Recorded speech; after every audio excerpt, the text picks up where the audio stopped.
আজকে আমরা চলে গেছিলাম সব বন্ধুরা মিলে পিকনিক করতে একটা খোলা মাঠে। তো ১ম এ দেখতে পাচ্ছ চিকেন ম্যারিনেট হচ্ছে। কিন্তু চিকেনে এটা কি দিয়ে দিয়েছে? তো আজকে আমাদের রেসিপি ছিল চিলি চিকেন ফ্রাইড রাইস, বেগুনি আর পাঁপড়। তো ১ম এ দেখতে পেলে ম্যারিনেট করে রাখা হয়েছে চিকেন, আর এখানে ফ্রাইড রাইসের জন্য গাজর, ক্যাপসিকাম সবকিছু ভেজে নেওয়া হচ্ছে।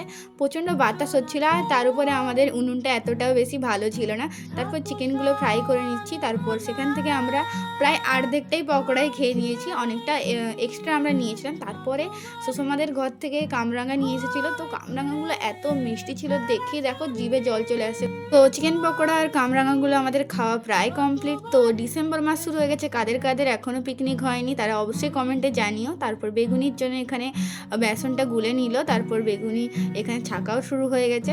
সেই দিন আমরা এত বাবালি করেছি আর এত মজা হয়েছে, তোমাদেরকে কি বলবো। এখানে চিলি চিকেন আমরা 4 জন বানাচ্ছিলাম, আর আমার দিদি এখানে ফ্রাইড রাইস বানাচ্ছিল। খুবই টেস্টি হয়েছিল সত্যি কথা বলতে। আর আমার বান্ধবী এখানে শশা কেটে নিচ্ছে স্যালাডের জন্য।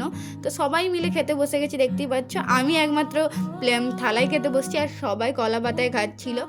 কাদের কাদের দেখে জিভে জল আসছে একটু বলো। আর ভিডিওটা প্লিজ লাইক করে দিও, কমেন্ট করতে একদমই